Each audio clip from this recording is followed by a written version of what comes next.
Papa Dudut. Magandang araw po sa inyong lahat at sa mga kapwa ko kabarangay. Matagal na po akong taga-suporta ng Barangay Love Stories. Dahil may katrabaho po ako dati na palaging nakikinig sa inyong mga kwento sa YouTube. Dahil sa kanya, nagsimula na rin po akong makinig sa Barangay Love Stories. Ang kwentong ito ay isang bahagi ng aking buhay na tanging ang aking mommy at kapatid lamang ang nakakaalam. Nakasulat po ito sa aking journal at sa pagkakataong ito, napagdesisyonan ko pong ibahagi sa inyo ang ilan sa mga karanasan at aral na natutunan ko sa buhay. Alam niyo po yung feeling na mas lalong gumagaan ang lahat tuwing may nakakausap ka tungkol sa problema mo. Kaya po ako sumulat sa inyo kasi gusto ko pong maramdaman ulit yung feeling na yon. Ako po si Jasper. Lumaki po ako sa isang pamilya na malayo sa karaniwang buhay ng marami. Noong pinanganak po ako ay tila hindi pa ganap na handa ang mami ko na maging isang magulang. Maaga po naghiwalay ang aking mga magulang at hindi ko na po nakilala ang aking tunay na ama. Kaya po habang ako'y lumalaki, ang yaya ko po ang madalas kong kasama at kausap sa bahay. Nagbago po ang aming sitwasyon noong pinanganak ang kapatid ko, si Dylan, na ang tatay ay isang Amerikano. Ngunit hindi rin po nagtagal at naghiwalay din si mami at ang tatay ni Dylan. Habang lumalaki po ako ay unti-unti kong napapansin na parang mas paborito ni mami si Dylan. Aaminin ko po na sobrang nasasaktan ako tuwing napapansin ko po ito. Pero ni minsan, hindi ko po pinagbuhatan ng sama ng loob ang aking half-brother. Sa katunayan po ay hindi ko na rin po naramdaman na magkaiba pala kami ng ama. Para sa akin ay si Dylan ang kapatid ko at wala po akong ibang nararamdaman kundi ang pagmamahal at pagkalinga sa kanya, Papa Dudut.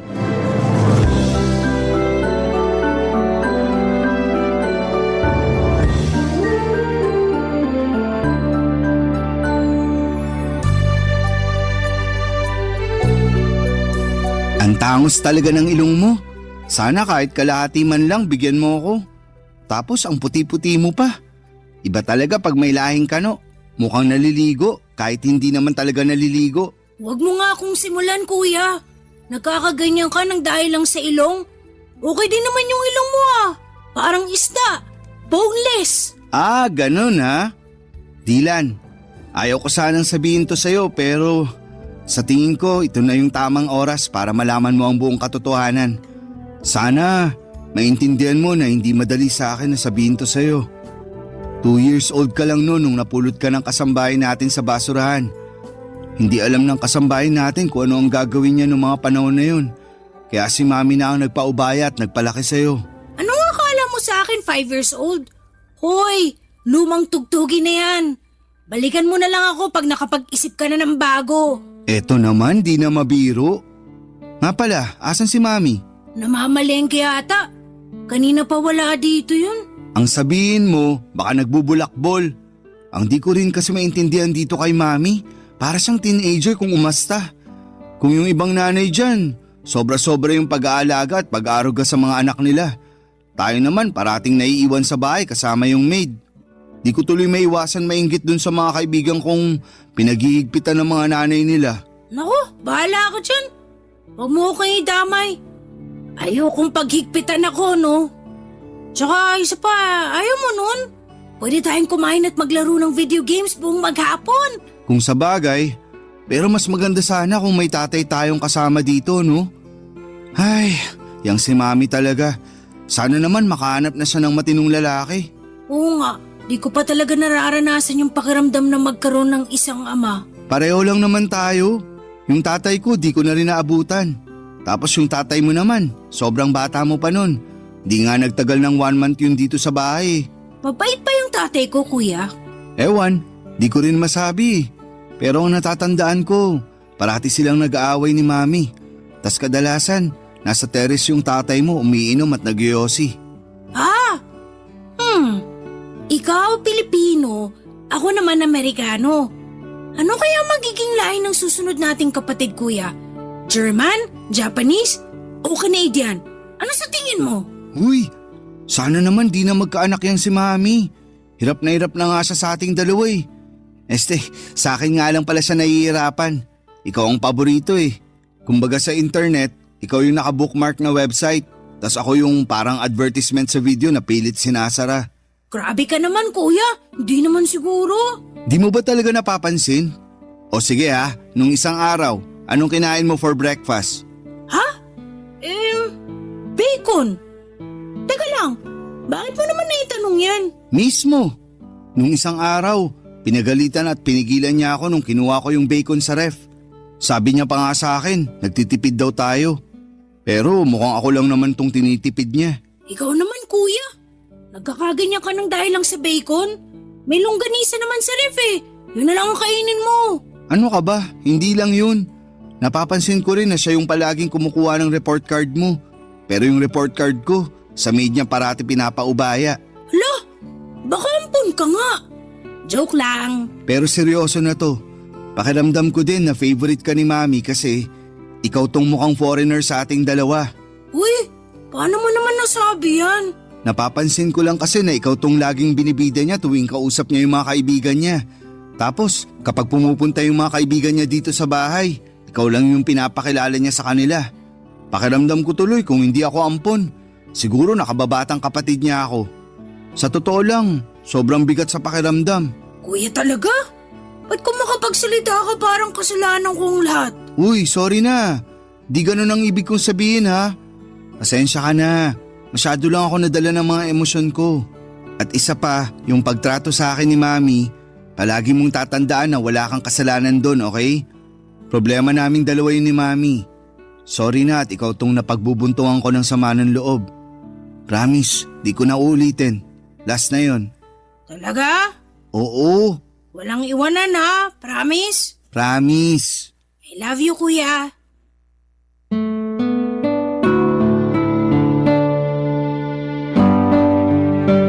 Ganyan kami ng kapatid ko, Papa Dudut. Laging nag-aasara, nag-aaway pero grabe. Sobrang mahal namin ang isa't isa. Kahit halos 6 na taon ang agwat ng edad namin, pakiramdam ko ay parang 1 taon lang ang pagitan namin. Siguro ay dahil alam naming pareho na kami lang din ang magtutulungan sa huli. Kasi tulad ng sinabi ko, si Mami palagi namang lumalabas. Tapos yung maid na lang yung nakakasama namin sa pang-araw-araw. Kaya kami ni Dylan magkasama sa lahat ng oras, pagkain, laro, problema. Lahat ng maliliit at malalaking bagay ay magkasama kami. Pero bigla po nagbago ang sitwasyon nang nakilala ni Mami si Nathan, isang French na hindi nagtagal ay naging boyfriend niya. Hindi ko talaga maintindihan yung nararamdaman ko ng mga panahong yon. Parang naghahalo-halo yung takot, pagwo-worry, at hindi ko alam kung matutuwa ba ako o mababahala. Sa totoo lang, sa pagkakakilala ko kay Mami, akala ko ay hindi rin magtatagal yung relasyon nila. Kasi hindi siya yung tipo ng tao na basta-basta magpapadala sa isang relasyon. Pero sa kabila ng lahat, at the end of the day ay masaya kami ni Dylan kasi naging mabait naman si Nathan sa amin. Hindi nagtagal ay nag-live-in na rin sila sa bahay na inuupahan namin. At doon ko na-realize na tila ba isang malaking pagbabago yung pagpasok niya sa buhay namin. Akala ko ay magiging one big happy family na kami. Yung tipong magkakasama kami masaya at walang sagabal. Pero laking gulat ko nang matapos ang 6 na buwan, may sinabi si Mami sa amin ni Dylan na talagang bumasag sa puso ko. Yung tipong hindi ko alam kung papaano tatanggapin. Kasi parang lahat ng pangarap at inaasahan ko ay bigla na lamang nawasak. Ipinagtapat ni Mami sa amin ni Dylan na balak niyang ikasal kay Nathan sa France. Nung una'y natuwa pa ako para kay Mami kasi syempre masaya akong makita siyang masaya. Lalo na't si Nathan naman ay naging mabait sa amin.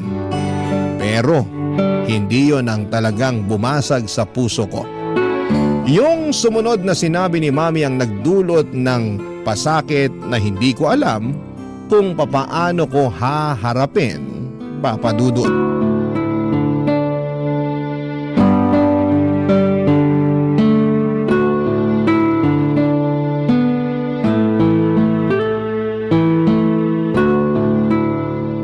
Sige na naman kuya, pahiram na ako ng cellphone mo.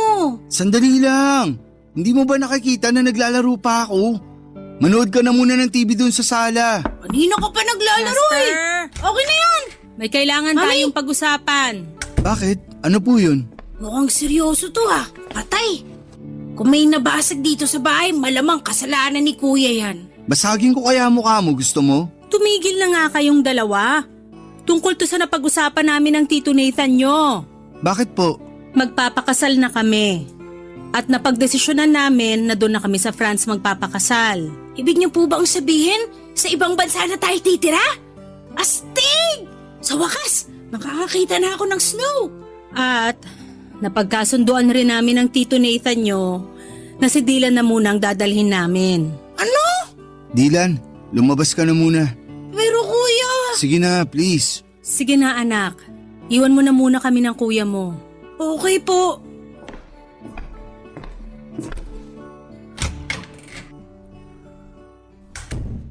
Ibig niyong sabihin, iiwan niyo na ako?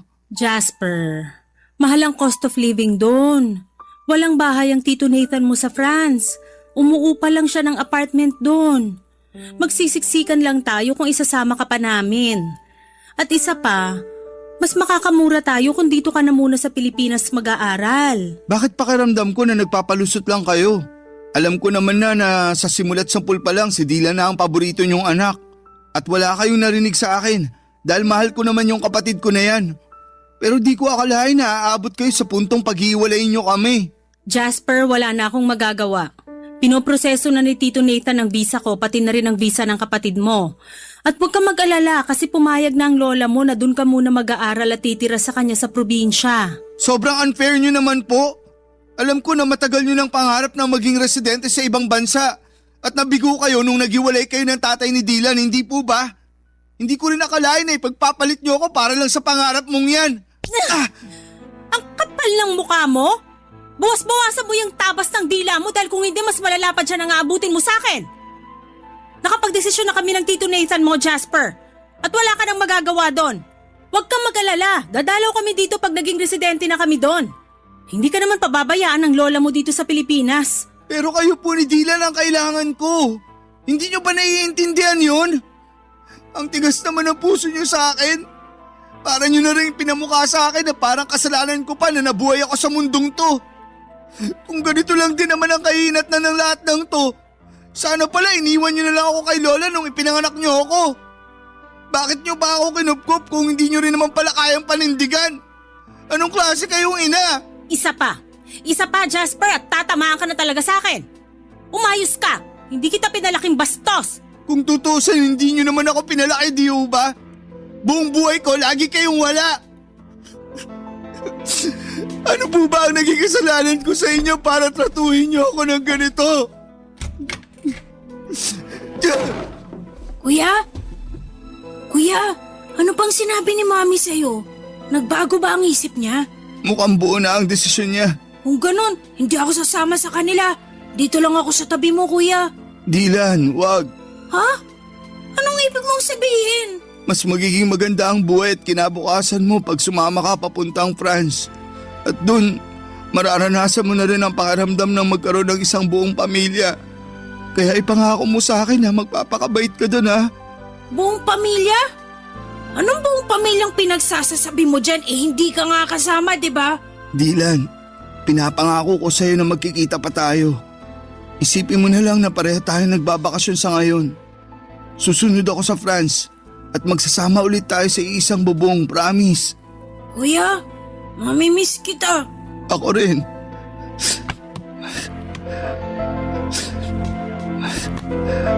Oh, eto. Kunin mo. Ano to, kuya? Sa'yo na yung cellphone ko. Para naman may remembrance ka sa akin. Ingatan mo yan, ha? Oo, iingatan ko to. Thank you, kuya. Pero paano ka? Doon na daw ako kay Lola titira eh. Sigurado naman ako na may cellphone yun. O siguro magpapabili ako sa kanya. Ewan ko. Basta, huwag kang mag-alala. Dahil tatawagan pa rin kita, okay? Kuya, mamimiss kita. Payakap ako.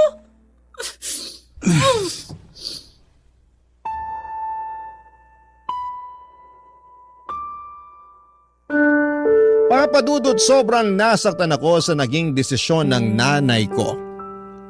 Hindi ko malilimutan yung araw na umalis sila, Mami at yung partner niyang si Nathan at ang kapatid ko papunta sa France. Hindi ko makakalimutan na hindi na ako sumama sa kanila sa airport. At pinili ko na lamang na magtago at hindi na magpakita para kahit papaano ay maibsan yung sakit na nararamdaman ko sa pag-alis nila. Pero kahit na anong gawin ko ay hindi pa rin natanggal yung bigat sa dibdib ko. Noong sumunod na araw, pumunta na ako sa probinsya doon sa lola ko. Doon nagsimula yung depression ko. Naging pasaway ako at aaminin ko na nalulung ako sa mga bisyo at nagkaroon ng matinding depresyon. Pumayat ako dahil halos hindi ko na nararamdaman ang gutom. At naging pabigat na rin po ako kay lola. Halos hindi na rin ako kumakausap ng tao. Kung hindi ako nagbubulakbol, nandun lang ako sa kwarto, nagkukulong at nakikinig sa music. Simula nung umalis si Mami ay hindi ko na rin siya kinausap pa. Galit na galit pa rin ako sa kanya. Gusto ko siyang sumbatan sa lahat ng sakit na nararamdaman ko. Pero pinili ko na lang na manahimik at maglaho na parang bula sa buhay niya. Mas lalo rin akong nasaktan noong hindi rin ako kinausap ng nanay ko simula nang umalis siya. Dahil alam niya siguro na hindi naman ako pababayaan ng lola ko. Pero syempre mas lalo lang nadagdagan ang pagkamuhi ko sa nanay ko. Si Dylan naman, papadudot, ay palagi ko siyang sinusubukang i-contact. Nung unang araw niya sa France ay punong-puno ng messages yung phone ko mula sa kanya. Mga pictures, mga videos na nag-i-enjoy sa bagong buhay niya doon. At parang bahagi ako ng mundo niya. Kahit malayo siya. Pero habang tumatagal ay mas kumonte yung mga mensahe niya. Kung minsan ilang araw na akong hindi makakatanggap kahit isang text mula sa kanya. At yun, hindi ko maiwasang mag-isip na baka nakalimutan na niya ako. Nasaktan ako noon syempre at mahirap tanggapin, pero iniisip ko na lamang na baka abala ako sa bago niyang buhay kasama sina Mami at si Nathan, papadudot. Barangay Love Stories. Barangay Love Stories. Yung empathy ng lola ko ang naging gabay ko, papadudot. Kahit na siguro naging pasakit ako sa kanya, ni minsan ay hindi ko naramdaman at tinataboy ako ni lola. Laging pinaparamdam ni lola na naiintindihan niya ako. Ikinuwento sa akin ni lola na gusto raw akong ipalaglag ni Mami noong ipinagbubuntis pa ako nito, pero siya ang tumutol at ipinaglaban akong ipanganak. Nalaman ko rin na siya ang may gustong lumayo kami ni Mami para lumaki ako sa piling ng tunay kong ina. Pero hindi alam ni lola na sobrang iba pala ang trato sa akin ni Mami habang lumalaki ako. Masakit mang marinig ang mga revelasyon ni lola ay hindi ako nawala ng pag-asa. Dahil sa pagmamahal ni lola ay nagpatuloy ako sa pag-aaral at nakapagtapos ng Bachelor of Science in Software Engineering. Niyaya ko pa siya na tumira sa syudad, pero mas gusto niyang manatili sa probinsya. Tinanggap ko na lamang ang desisyon niya, pero araw-araw pa rin siyang kinukumusta sa pamamagitan ng cellphone. Bumalik ako ng syudad at pinalad na makapasok sa isang kilalang kumpanya at nag-ipon. Isa sa mga layunin ko noon ay makita si Mami at si Dylan. Aaminin ko na may mga hinanakit pa ako kay Mami, pero handa na akong lunukin ng pride ko, papadudot. Matagal na kasi ang mga nangyari at ang tanging hangad ko na lamang ay magkaayos kami at makasama sila, lalong-lalo na po si Dylan, papadudot. Sinubukan kong mag-message kay Dylan pero madalang na lamang talaga siyang mag-reply. Kaya naman nag-decide akong kontakin si Mommy sa social media tungkol sa bala kong kumuha ng tourist visa papunta sa France. Nagulat ako sa mainit na pagtanggap niya. Ang sabi niya ay miss na raw niya ako at humingi pa siya ng sorry sa mga pagkukulang niya. Pinatawad ko siya at naramdaman ko na parang naghilom na ang mga sugat ko. Nag-file ako ng 3-week leave na approve at natuwa pa ako nang ma-approve ang visa ko. Kaya makakapunta na ako sa bansang bahagi ng Europa kasama na ang France. Agad ko itong binalita kay Mommy at sobrang saya niya para sa akin, Papa Dudut. Si Dylan ay hindi pa rin ako nireplyan. Pero sinabi ko na lamang sa sarili ko na mas okay siguro kung magkita na lamang kami ng personal. At dumating na nga ang matagal ko nang hinihintay, Papa Dudut. Ang makatungtong sa airport ng France.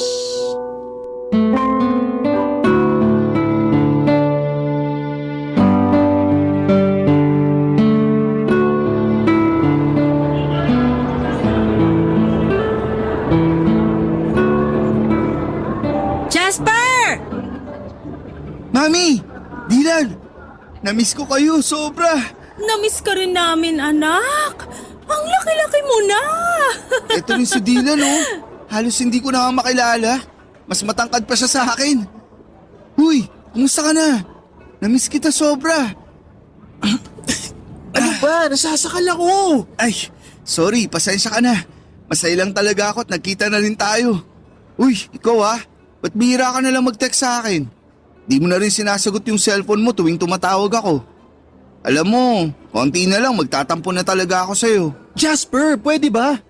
Pagod ako. Mami, mauna na ako sa kotse. Sige anak, hintayin mo na lang kami ng kuya mo. Mami, may problema ba si Dylan? Bakit nanlalamig siya sa akin? Tapos Jasper pa talaga yung tawag niya sa akin Naku na, kayaan mo na muna yung kapatid mo na yon. Pagod lang yun kasi late na natulog.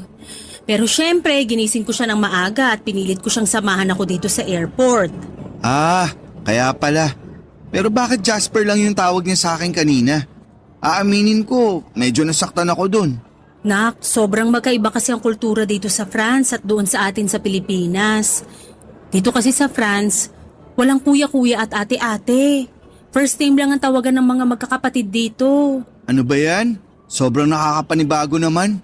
Mabuti na lang talaga at marunong pa siya magtagalog. Aba, syempre naman. Hindi ako nagfe-French kapag kausap ko yung kapatid mo na yan. Kasi ayoko na makalimutan niya yung lengguwahe natin. Mabuti naman po kung ganun. Pero mami, siguro ang galing nyo na ni Dylan mag-French, no? Oo naman. Sa katunayan nga, mas magaling pang mag-French ang kapatid mo kaysa sa akin Napakatalinong bata. Sobra! Kahit nung bata pa yan, sobrang hanga na ako dyan Nga po pala, may kailangan akong sabihin sa inyo. Ano yon, Nak? Huwag po kayong mabibigla Naaalala niyo po ba yung hotel na nireserve ko para sana sa 2 linggo na stay ko dito sa France? Oo. Bakit? Ano po kasi, kinancel ko po yung reservation ko sa hotel na yun. Nag-request po ako ng refund. Ha? Bakit mo naman ginawa yun, Nak? Mami, tatapatin na po kita. Gusto ko po sana magstay sa apartment niyo nakasama ka at si Dylan. Ano? Ay, anak naman Hindi kalakihan yung tinitira namin na apartment. Hindi ka magiging komportable doon. Maghanap ka na lang ng ibang hotel, tutulungan kita. Kahit ako na ang magbayad. Mami, ganito kasi yan. Sa 2 linggo ko na stay dito, ayoko naman po magmukmuk sa hotel. Gusto ko po kayong makasama ni Dylan sa bawat segundo, minuto at oras. Kaya please na po, Mami. Pumayag na po kayo. Ay, kahit kailan ka talaga, oo. Napaka-independent mo na pero parang bata ka pa rin kung umasta. So, ibig sabihin ba niyan pumapayag na po kayo? May magagawa pa ba ako? Salamat po, Mami. I love you. Pero ipapaalala ko lang sa'yo na wala kaming guest room sa apartment na yon. Doon ka na matutulog sa kwarto ni Dylan pero single bed lang yon. Okay lang sa akin kahit sa saig na po ako matulog. Loko-loko ka talagang bata ka. May extra foam naman dun eh. Yun na munang ipapagamit ko sa'yo. Thank you po. Nga pala, Mami. Kumusta kayo ni Nathan? Okay naman po ba kayo? Yung Tito Nathan mo? Okay naman kami. Bakit mo naman natanong yan? Wala lang po. Matagal-tagal na rin kasi nung huli ko siyang nakita.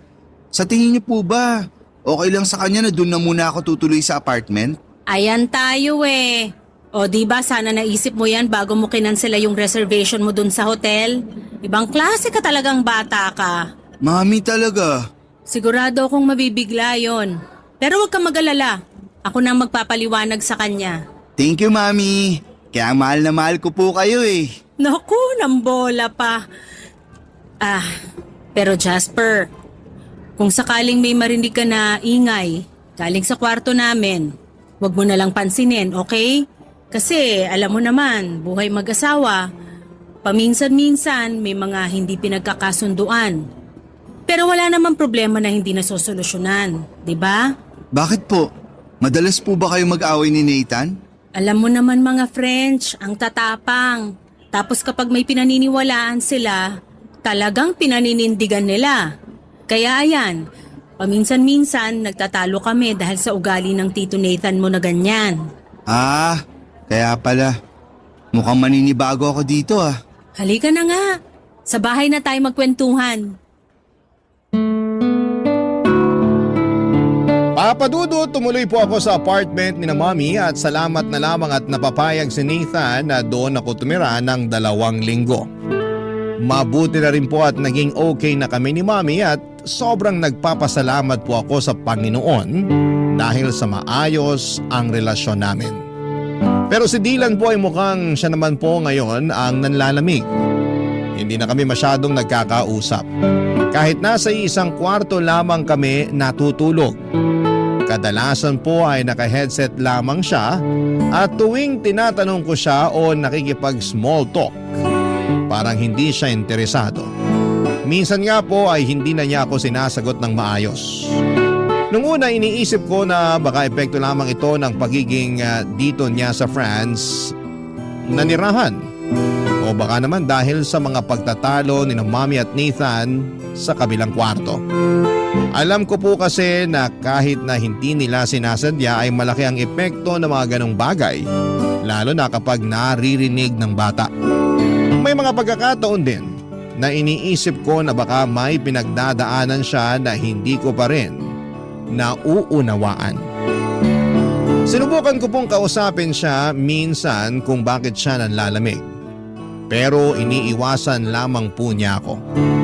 Hindi ko na po siya pinipilit, baka lalo lang po siyang magtampo o magalit. Naintindihan ko naman po na may mga bagay na ayaw pa niyang pag-usapan at baka hindi pa siya handa papadudot. Kahit na ganito siya, hindi po nagbago ang pagmamahal ko sa kanya. Mahal na mahal ko pa rin siya at ginagawa ko po ang lahat para iparamdam sa kanya ang bagay na yon. Kaya noong nagkita kami, ginamit ko po yung pagkakataon para ipakita sa kanya kung gaano ko siya pinapahalagahan. Pinagluluto ko siya ng almusal, binibilhan ng mga bagong gadgets at kung ano-ano pa. Nagpasalamat naman siya pero hanggang doon na lang. Wala na po yung mga asaran at kulitan namin at ako na lang po ang unti-unting nag-a-adjust sa nagbabagong ugali ng kapatid ko. Hanggang isang gabi habang si Dylan ay abala sa computer at ako naman ay naglilinis ng kwarto ay may napansin po kong kakaiba sa likod niya. Manipis po kasi yung suot niyang damit noong araw na yon. Kaya kitang-kita ko na may kakaibang kulay sa likod niya. Dali-dali ko pong inangat ang t-shirt niya at parang nabasag ang puso ko sa mga nakita ko. May mga pasa siya sa katawan niya. Agad akong natigilan at parang may dumaan na bagyong dumurog sa puso ko.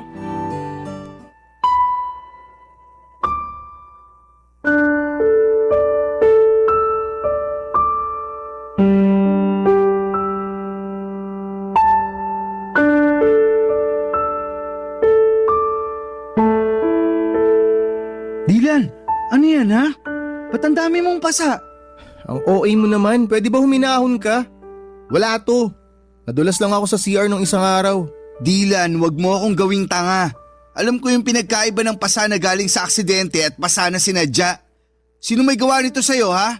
Magsalita ka. Ano bang pakialam mo, ha? Ipapaalala ko lang sa'yo, Jasper, hindi kita kapatid. Hindi tayo lumaki sa iisang bahay.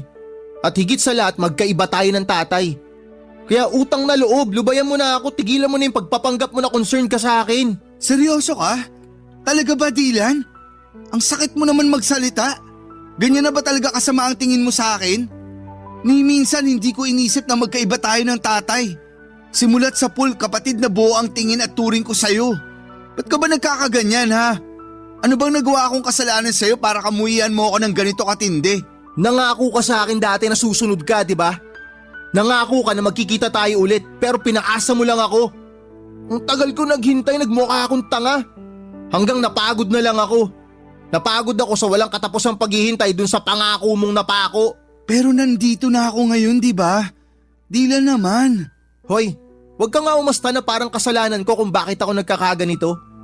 O nandito ka nga, pero iiwan mo rin naman ako pagkatapos ng 2 linggo eh. Sana hindi ka na lang pumunta dito. Nagsayang ka na ng oras, nagsayang ka pa ng pera. Dylan, makinig ka. Please, wag mo namang isumbat sa akin yung pagkakalayo natin. Wala ni isa sa atin ang ginusto na mangyari yun. Akala mo ba hindi ako nasaktan na pilit akong inilayo sa nag-iisa kong kapatid? Durog na durog ako nung umalis kayo. Hindi ko alam kung paano ko hinarap ang bawat araw na wala ka sa tabi ko. Pero wala na akong magawa nun. Kaya tiniis ko, Dylan. Tiniis ko yung sakit na yun. Kasi alam ko na mas magiging maganda ang buhay mo dito. At alam ko na mas makakamit mo yung mga pangarap mo dito. Kahit kailan, hindi ko pinangarap na mabugbog ng asawa ng nanay ko. Teka lang, si Nathan? Siya ang may gawa nito sa'yo? Magbabayad siya sa ginawa niya sa'yo. Hayop siya? Hayop! Teka lang, kumalma ka nga. Masyado kang mainit eh. Makinig ka sa akin. Kung ano man yung ginagawa niya, hayaan mo na. Huwag ka na makialam. Mamaya madamay ka pa eh. Dylan, magpaliwanag ka. Bakit niya nagawa sa'yo ito? Kailan nagsimula to? Paano? Sabihin mo na sa akin, parang awa mo na. Ay, sa akin niya binubunton yung galit niya kasi hindi siya mabigyan ni Mami ng anak. Wala naman kaming magawa ni Mami. Kailangan namin ng tulong niya eh. Kasi gusto namin maging legal na residente dito. Matagal ng pangarap ni Mami yun. Buwisit na pangarap yan. Wala man lang bang ginawa si Mami para ipagtanggol ka? Alam ni Mami lahat ng ginagawa sa akin ni Nathan. Pero wala nang pag-asa si Mami. Palagi na lang niyang pinagtatanggol yung asawa niya. Kesyo unawain ko na lang daw kasi nga may pinagdadaanan. Bakit di mo agad sinabi sa akin to? Bakit? May magagawa ka ba? Kung sinabi ko sa ito noon pa? Kung makaasta ka para kang hero ah. Wala ka rin namang magagawa eh. Di ba? Eto ba ang dahilan kung bakit di mo sinasagot mga messages at tawag ko sa'yo? Dahil mas pinili mong sarilinin ang lahat ng problema mo? Oo. Napakatanga ko! Napakabobo ko! Napakalaki kong gago! Dapat andito ako noong mga panahong kinailangan mo ko. Dapat nandito ako noong mga panahong kinailangan mo ng taong magpoprotekta sa'yo. Dapat nandito ako noong mga panahong wala kang karamay at kinailangan mong ilabas lahat ng sakit ng dahil sa lahat ng pinagdadaanan mo. I'm sorry, Dylan. Patawarin mo ako. Hindi mo kailangan humingi ng tawad. Pasensya ka na kung pinamukha ako sa'yo na kasalanan mo lahat kung bakit nangyayari to. Ang importante, hindi ka na ulit masasaktan ng animal na yon, naiintindihan mo? Alam mo kung ano yung pinakamasakit para sa akin? Yung simula pagkabata natin, ikaw yung paboritong anak ni Mami pero hindi ka man lang niya nagawang ipagtanggol sa hype na Nathan na yon. Hindi ko alam kung paano natiis ni Mami yung ganitong klaseng sitwasyon, Dylan. Hindi ko na talaga kaya dito. Sasama na ako sa'yo. Parang awa mo na isama mo ko. Sorry kung hindi kita pinakitunguhan agad ng maayos. Ang totoo niyan, gustong gusto na kitang yakapin nung unang araw pa lang na nagkita tayo dun sa airport. Pero nilamon kasi ako ng inggit eh. Nilamon ako ng lungkot.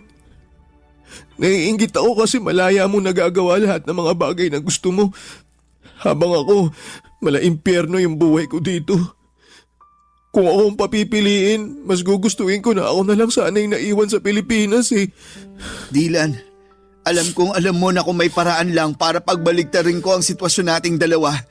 Matagal ko na yung ginawa. Mahal na mahal kita, kuya. Mahal na mahal kita, Dylan. Sobra. Huwag kang mag-alala. Iuwi na kita sa Pinas. Kayo ni Mami. Wala nang dahilan para manatili pa kayo dito. Hindi na ako makakapayag na saktan ka pa ng hayop na yon. Salamat, kuya.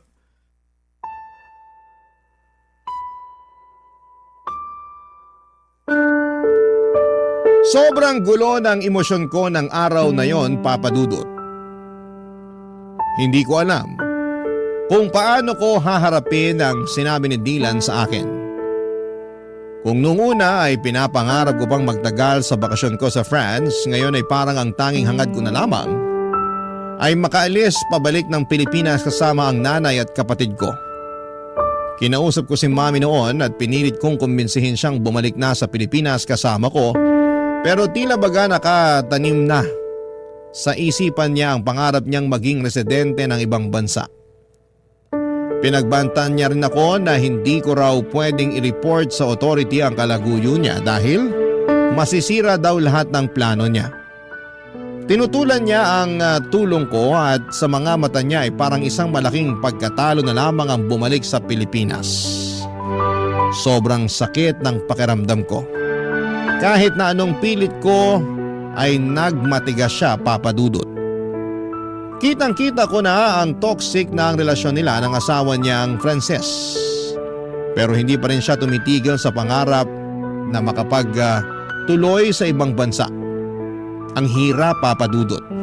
Ipinaglaban ko si Mami sa paulit-ulit na paraan, subalit sa kanya ay tila wala nang saysayang lahat.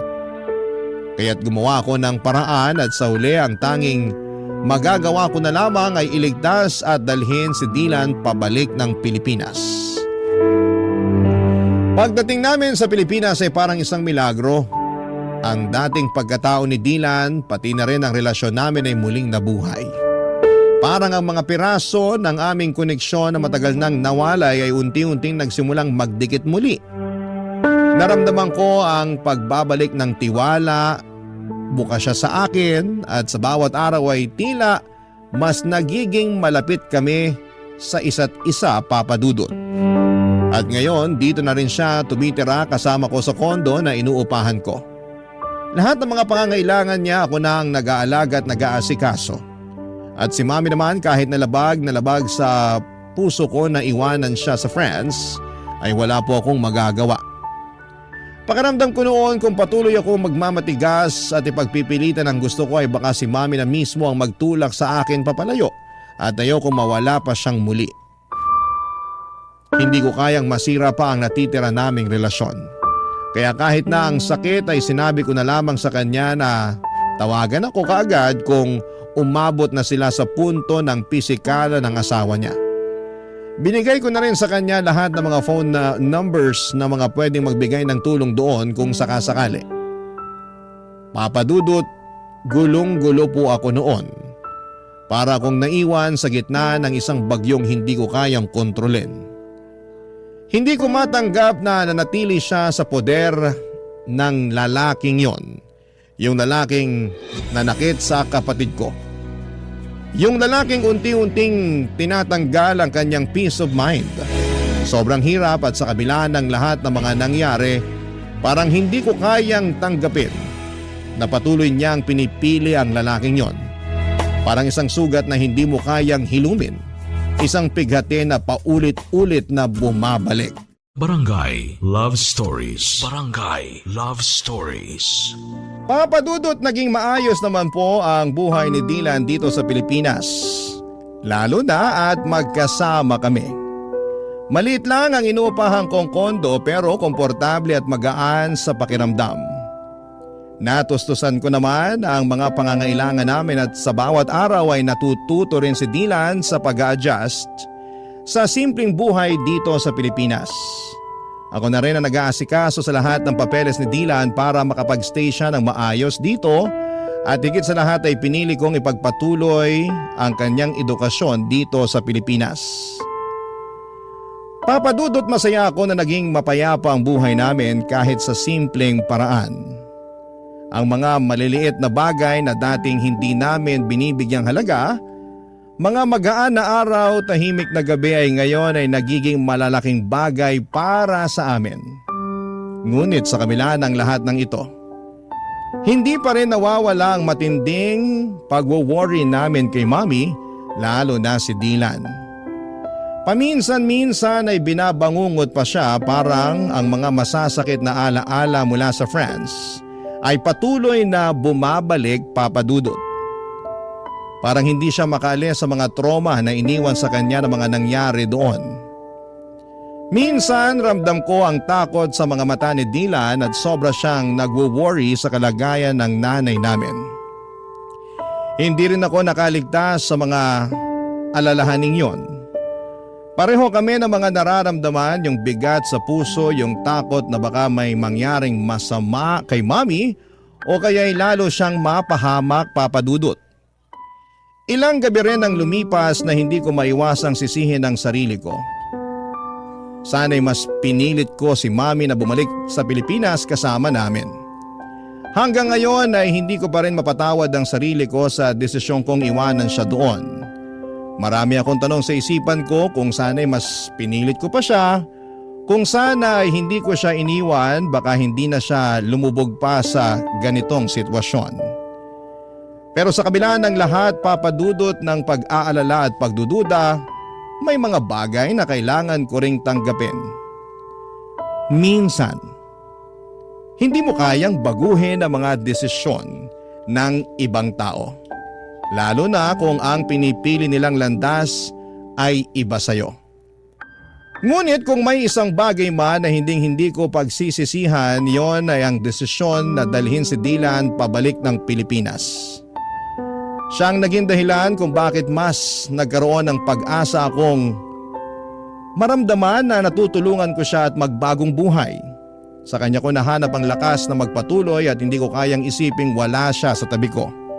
Lalo na sa mga panahong kailangan ko ng gabay at suporta. Mas ligtas siya sa akin dito at mas magaan ang pakiramdam ko na magkasama kami. Ang mga gabi namin ngayon ay tahimik, puno ng simpleng kaligayahan. At mas kontento kami sa buhay, Papa Dudut.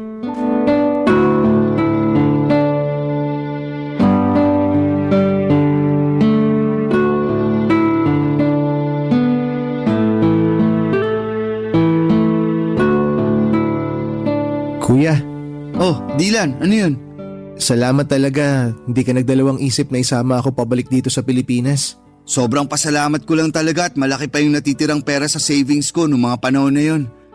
Dahil doon, nakabili ako kaagad ng ticket mo papunta dito. Nabawasan pa tuloy yung savings mo dahil sa akin. Pasensya ka na talaga ha. Dylan, yan ang wag na wag mong iisipin. Yung pera, pwede ko ulit kitain yan. Pero hindi ko na mapapatawad ang sarili ko kung may mangyari pang masama sa'yo doon. Ang bait mo talaga kuya. Pero wag masyado ha. Baka kunin ka na ni San Pedro. Sira! Nga pala, kumusta pag-aaral mo? Ayun, okay naman. Medyo nakakapanibago lang ng konti kasi nga magkaiba yung educational system dito sa Pilipinas dun sa France. Pero huwag kang mag-alala. Makaka-adjust din ako dito. Ikaw pa ba? Mas matalino ka pa nga sa akin eh. Kayang-kaya mo yan. Sure yan. Sana nga. Ay, Uy, mukhang may iniisip ka ah. Anong problema? Okay ka lang? si Mami kasi. Hindi ko maiwasang hindi mag-alala sa kanya. Okay lang kaya siya dun? Baka sinasaktan na siya ng Nathan na yun. Nag-aalala din ako sa kanya. Pero parati naman kami nagtatawagan at mukhang okay naman siya. Ay, sana lang talaga okay siya ron. Huwag ka nang mag-alala. Alam mo naman si Mami, matapang yun. Hindi yun umuurong sa kahit anong laban. Kuya, mali ba yung naging desisyon ko? Ha? Anong ibig mong sabihin? Na sumama pabalik sa'yo dito sa Pilipinas. Sobra kasi ako nagigilty. Naiisip ko kasi mas maganda ata kung nagpaiwan na lang ako dun kay Mami. Sana kasama niya pa rin ako hanggang ngayon. Dylan, makinig ka. Wag na wag mong sisisihin ang sarili mo ha? Dahil wala kang ginawang mali. Tama lang yung ginawa mo na umalis sa poder nila. Ito ang lagi mong tatandaan. Hindi mo kailanman kailangang tiisin ang pang-aabuso ng isang tao sa'yo. Kung may choice ka para takasan at iwanan ang ganong klaseng sitwasyon, lagi mong pipiliin ang choice na yon. Naiintindihan mo ba yon? Si Mami ang mali dito, Dylan. Siya ang may kailangang baguhin. Kailangan niyang matutunang respetuhin ang sarili niya. At kailanman, hindi ko maiintindihan kung bakit tinitiis siya ang lahat ng yun. Lahat ng sakit at lahat ng pang-aabuso. Para lang maging legal siya na residente. O teka kuya, kalma ka lang. Huwag ka masyado magalit. Siya na mismo ang nagpapahirap sa sarili niya. Hindi ko na talaga alam kung anong nangyayari sa kanya. Dylan, hindi niya nakikita na ang kalayaan at ang respeto sa sarili mas mahalaga kaysa sa papel na pinapangarap niya. Kuya, sa tingin mo, babalik pa kaya si Mami dito? Huwag kang mag-alala. Hindi ko titigilan si Mami hanggang sa makabalik siya dito. Ako na bahala doon ha. Mag-focus ka na lang sa pag-aaral mo. I'm sorry. Masyado ako nagiging emosyonal. May iba tayo. Sigurado ako matutuwa si Lola pag nakita ka niya. Pupunta tayo kay na Lola this weekend, okay? Sige, tara. Nakaka-excite. Baby pa ata ako nung huli ko nakita si Lola eh. Oo. Sigurado ako magugustuhan mo dun sa probinsya. Sariwang hangin, maraming puno, at higit sa lahat, walang traffic. Hindi na ako makapaghintay. Alam mo kuya, hindi ko akalain na darating pa pala tong panahon na to. Ako din, Dylan. Alam ng Diyos na ilang beses kong pinagdasal na sana magkita tayo ulit. At ngayon na magkasama na tayo, babawi ako sa napakaraming taon na nawala sa atin. Tama kuya, sangayon ako dyan. Pero alam mo, pwede ka namang bumawi sa akin ngayon eh. Bila mo ka ng bagong cellphone kuya, bawi ka na. Ayan tayo eh. Sige na kuya, uugod-ugod na tong phone ko eh. Ang bilis na malobat. Tsaka kailangan na talagang palitan. Kuya, please naman. Bila mo na ako ng bago. Ay, sige na nga. Buksan mo yung drawer ko. May cellphone ako doon na hindi ko na masyadong nagagamit. Sa'yo na yun. Nice! Salamat kuya, the best ka talaga. Ayos, may bago na akong cellphone. Ay kuya, sandali lang. Diyan ka lang ha, may papakita ako sa'yo. Ano yan? Oh, naalala mo pa ba to? Teka lang. Ito yung bigay ko sa'yo na cellphone bago ka pumunta ng France ha. Buhay pa pala to? Oo kuya, talagang tinago ko na maigi to. Medyo matagal-tagal ko nang hindi nagagamit kasi sobrang luma na. Pero inalagaan ko to. Grabe! Hindi ko akalain na naitabi mo pa pala yan. Akala ko matagal nang nasira o nawala yan eh. Kasi tong cellphone na to, hindi lang basta gamit to. Ito yung alaala na naitago ko na kahit na malayo tayo sa isa't isa, kahit na anong mangyari, may mga bagay na hindi talaga magbabago. Dylan, thank you at hindi mo kinalimutan ang pagiging magkapatid natin. Salamat din kuya. Kasi dahil sa'yo, natutunan ko kung paano maging matatag. Ikaw rin yung nagturo sa akin kung paano lumaban. Kung wala ka, baka hindi ko rin nahanap yung lakas para makausad ako sa mga nangyari. Na-realize ko rin na walang laban ang hindi natin kayang pagtagumpayan basta magkasama tayo. Ikaw talaga. Isa na lang at maniniwala na talaga ako sa'yo. Kanina pa tayo nagdadramahan dito eh. Pahag na nga lang. I love you kuya. Love you too. Sa mga panahong yon, Papa Dudo, talagang naghinom ang mga sugat namin ni Dylan. Mas naging matatag ang aming pagsasamahan bilang magkapatid. Tahimik na ang buhay namin at sa wakas ay nakaramdam kami ng kapayapaan, isang uri ng katahimikan na matagal na naming hinahanap. Hindi na rin kami palaging nag-aalala kay Mommy kasi parati kaming nagtatawagan at mukhang okay naman siya. Kahit nasa malayo siya, pero kahit na medyo mas tahimik na ang lahat, hindi ko pa rin kayang alisin sa puso ko ang pag-asa na balang araw ay ilalayo ko si Mommy sa kinakasama niyang French. Hindi ko talaga kayang patawarin ang ginagawa ng asawa ni Mommy sa kapatid ko. At kahit gaano kalayo or katagal ay hindi ko pa rin makakalimutan ang lahat ng sakit na idinulot niya sa aming pamilya. Masaya na rin ako na parang hindi ko na masyadong napapansin na may trauma pa si Dylan. Hindi na kagaya ng mga unang araw niya dito sa Pilipinas na talagang kitang-kita ko sa mukha niya ang mga bakas ng sakit at takot na iniwan ng asawa ni Mommy. Mga emosyon na para bang hindi matitinag. Pero kahit na parang mas okay na siya ngayon, minabuti ko pa rin na dalhin siya sa isang psychologist. Kailangan niyang mailabas ang lahat ng mga negatibong emosyon na naipon niya mula sa mga pinagdaanan niyang trauma. Gusto kong matulungan siya na maghilom ng buo at sana'y magkaroon siya ng lakas na tanggapin lahat ng mga nangyari at makapagsimula ng panibagong kabanata sa buhay niya. Masaya na ako sa takbo ng buhay namin, Papa Dudut. Wala po akong naging problema sa trabaho at si Dylan sa wakas ay nakakapag-adjust na rin sa buhay niya sa school dito sa Pilipinas. Gumagala kami tuwing weekends at doon kami nakakahanap ng bonding, mga simpleng bagay pero puno ng halaga. Bawat araw na magkasama kami tila ba mas napapalalim ang aming samahan bilang magkapatid at natututo kami na mas marami ng bagay tungkol sa isa't isa. Akala ko ay magiging ganito na lang ang cycle ng buhay namin, tahimik, masaya at magkasama. Hanggang isang araw, may narinig kaming katok sa pintuan ng kondo namin, Papa Dudut.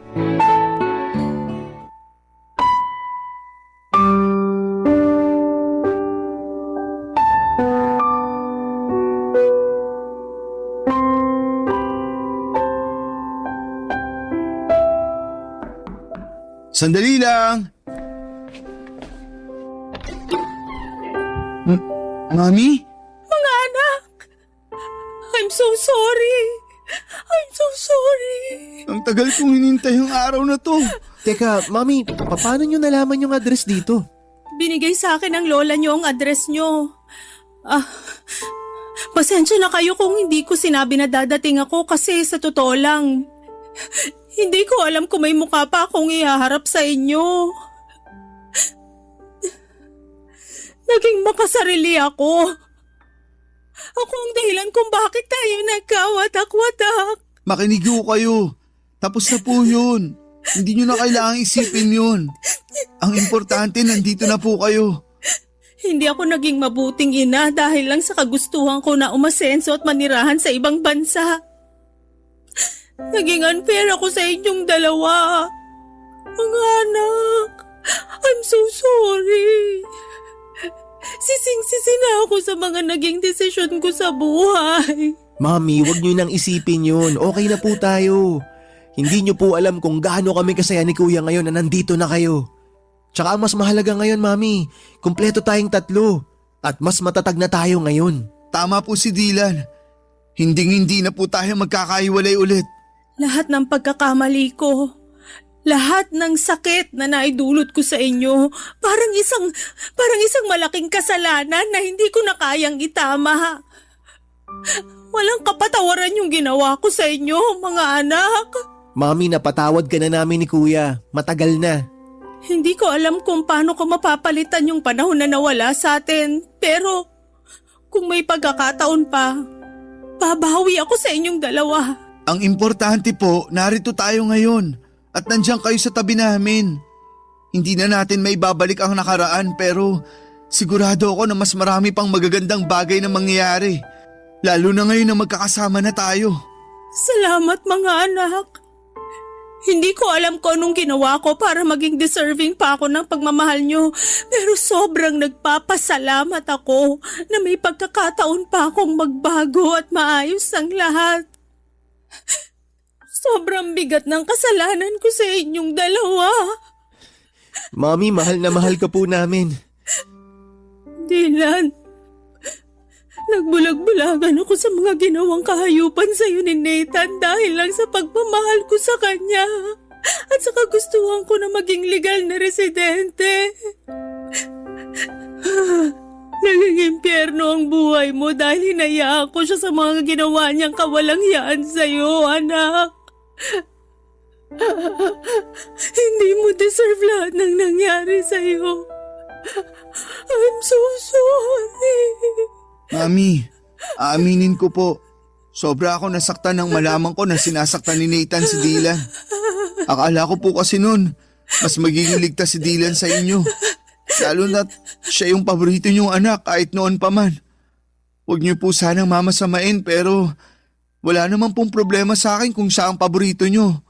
Ang sa akin lang po, sana pinrotektahan niyo siya laban sa hayop na yun. Pero sa sobrang dami na nang nangyari, hindi ko na po kayang magtanim ng sama ng loob laban sa inyo. Masaya lang po ako ngayon at ligtas kayo. Jasper, sobrang laki ng kasalanan ko sa'yo, anak. Nagkulang ako bilang nanay mo at hindi ko naparamdam sa'yo yung pagmamahal na karapat dapat mong matanggap mula sa isang ina.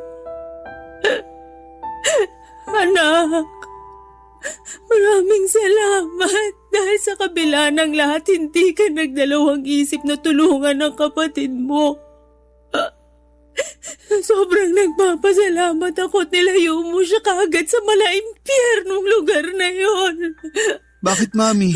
Ano nangyari? Nahuli ko si Nathan na ng bababae. Tapos nung kinumpronta ko siya tungkol dito, nagwala siya at muntik na niya akong mapatay. Sinira at binasag niya rin lahat ng mga natitirang gamit sa kwarto ni Dylan. Hindi ko lubos maiisip na baka nasaktan niya ng husto yung kapatid mo kung hindi mo siya sinama pa uwi dito sa Pilipinas. Napakawalang hiya niya. Mami, please sabihin niyo sa akin na pinakulong mo na ang hayop na yon. Anak, hindi ko na kaya na makita pa ang pagmumukha niya. Sa mga panahong yon, na-realize ko kung gaano kabigat at katindi ang pagkukulang ko sa inyong dalawa. Wala na akong ibang inisip ng mga panahon na yon kung hindi ang makabawi sa inyong dalawa. Kaya ginamit ko yung natitirang pera ko para makauwi dito sa Pinas. Mami, kailangan nyo na siyang hiwalayan ng tuluyan. Ayoko na magkaroon pa kayo ng kahit na anong ugnayan sa kanya. I-delete nyo na yung phone number niya sa phone nyo. I-block nyo siya sa lahat ng social media. Baka masundan niya tayo dito tapos saktan na naman niya ako. Ayoko na ng ganun, Mami. Hindi ko na kaya. Dylan, makinig ka sa akin. Wala nang mananakit sa'yo dito. Ligtas ka na sa poder namin. Hindi na ako makakapayag na may manakit pa sa'yo. Anak, makinig ka sa kuya mo. Hindi ka namin pababayaan. Mamamatay muna ako bago ka pa niya masaktan uli. Naiintindihan mo ba yon? Kuya, Mami, mahal na mahal ko po kayo. Mahal ka rin namin, Dylan. Huwag ka mag-alala, anak.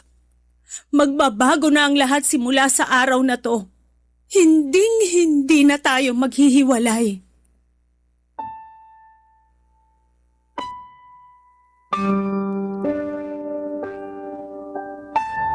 Papadudot muli ko na silaya ng mga bakas ng trauma sa mga mata ni Dylan ng araw na yon. Sobrang aking pag-aalala para sa kanya. Ngunit sa tulong namin ni Mami ay unti-unti at tuluyan din niyang nalaman na hindi siya dapat matakot pa. Si Mami po ay nanirahan kasama namin ni Dylan sa kondo na inuupahan namin. Habang ako ay patuloy sa aking trabaho bilang isang software engineer, si Dylan ay nagsusumika pa rin sa kanyang pag-aaral. At si Mami naman ay nagsimula ng magtrabaho bilang hotel receptionist. Nagtutulungan kami ngayon ni Mami sa mga gastusin at bills at sobrang saya ko po na kahit na hindi na ako bata ay nakakapiling ko pa rin siya sa araw-araw. Naging maayos naman ang takbo ng buhay namin hanggang sa isang araw. Isang kaibigan ni Mami mula sa France ang nagbalita na pumanaw na si Nathan dahil sa isang insidente sa bar. Tinulungan ko si Mami na mag-hire ng French lawyer online upang mag-file ng divorce nang hindi na niya kailangan bumalik pa sa France. Sa kabila ng mahaba at magastos na proseso ay naayos din namin ito at sa wakas ay na-finalize ang divorce. Hindi ko po kayang ilarawan ang gaan ng aming nararamdaman nang matanggap namin ang balita na opisyal nang wala ng bisa ang kasal nila ni Nathan. Sa wakas ay makakapagsimula na kami ng bagong buhay. Sa ngayon ay nagsusumikap kami ni Mommy na mag-ipon upang makapagpatayo ng bahay na magiging saksi sa mas marami pang magagandang alaala na bubuuin namin bilang isang pamilya. Sa lahat ng mga naranasan ko ay natutunan ko na ang pagpapatawad ay isang paraan para bigyan ang sarili mo ng pagkakataong magpatuloy at maghilom. At syempre, maging maligaya. Lubos po ako nagpapasalamat sa Diyos dahil hindi niya ipinagkait sa akin ang pagkakataong muli kong makasama ang pamilya ko. At sa wakas ay masasabi ko na rin na ang mga sugat ng nakaraan ay tuluyan ng nagsara at naghilom. Kung sakali man po na matanggap ninyo ang aking liham ay nais ko po sanang magpasalamat sa inyong oras at atensyon sa aking kwento. Dear Papa Dudut, pangarap ko na talagang magkaroon ng sariling pamilya simula noong dalaga pa lamang ako. At gusto ko na ang mapangasawa ko ay hindi taga sa amin sa Isabela. Kaya nga nung nauso po ang Facebook, kung sino-sinong lalaki ang kinausap ko para makipagkilala. Karamihan ay mga taga Maynila. Meron din namang mga taga Rizal at Batangas. Pero wala naman akong sineryoso sa kanila dahil patapos pa lamang ako sa high school ng mga panahong yon. Bago ko i-share ang kwento ko ay magpapakilala muna ako. Ako si Shaira, 32 years old at kasalukuyang nakatira sa Quezon City. Meron na akong 2 anak at kinakasama na tawagin na lang po nating Noriel. Factory worker siya at nakilala ko noon sa kantina dati kong pinagtatrabahuhan bilang dishwasher. Lagi kasi siya doong kumakain. Noong nabuntis ako ni Noriel, alam ko na meron na siyang anak sa dati niyang kinakasama. Pero tinanggap ko pa rin yon dahil mahal ko si Noriel. Magsisimula ang lahat taong 2024 noong nabuntis niya ako sa pangalawa naming baby, Papa Dudut.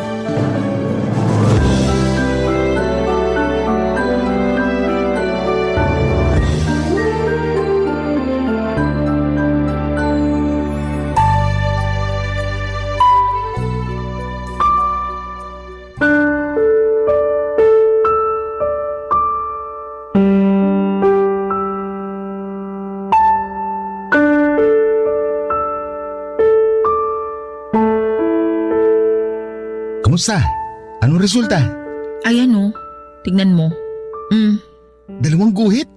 Ibig sabihin buntis ka, sweet cake ko! Huwag mo nga ako tawagin ng ganyan, naiirita ako eh. Naiirita ka kasi buntis ka? Oo, Bakit? Blessing kaya yan. blessing nga pero kapapanganak ko pa lang, di ba? 3 buwan pa lang yung panganay natin tapos nabuntis mo na naman ako. Dumidede pa nga sa akin yung anak natin. O ano naman? Anong ano naman? Natural, mabubuntis ka kasi may nangyayari sa atin. Oo nga, pero sabi ko di ba ayoko pang magka-baby tayo. Labo mo naman eh. Di mo kasi naiintindihan. Lalo hindi ikaw ang nagbubuntis. Hindi talaga, dahil trabaho niyo mga babae ang magbuntis. Di ka na talaga naawa sa akin, no? Alam mong hirap na hirap ako nun sa pagbubuntis sa panganay natin. Tapos binuntis mo na naman ako. 3 buwan pa lang walang nangyayari sa atin, tapos init na init ka na dyan. Ilang beses ko nang nasabi na hindi pa ako handa. Na ayoko pa. Lalo pa dumidede pa yung panganay natin pero hindi mo ako pinakinggan. Tinuloy mo pa rin. Ginalaw mo pa rin ako kahit labag sa loob ko. Pinagbigyan kita pero nakiusap ako na wag mo akong bubuntisin pero hindi ka nag-ingat. Hindi ko nakasalanan yun. Sana uminom ka ng pills para hindi ka mabuntis. Tapos ako ngayon sisisihin mo. Ayos ka rin talaga eh. Uminom naman ako pero ang daming komplikasyon sa akin. Diba sabi ko naman sa'yo yun? Grabe ang sakit ng ulo ko, kulang na lang iuntog ko sa pader para lang mawala. Hirap pa ako makatulog sa gabi at kung ano-ano pang pangit na bagay yung mga naiisip ko. Dagdagan mo pa yung puyat sa pag-aalaga sa anak natin at mga gawaing bahay. Inggit na inggit nga ako sa'yo kasi palagi na lang mahimbing ang tulog mo sa gabi.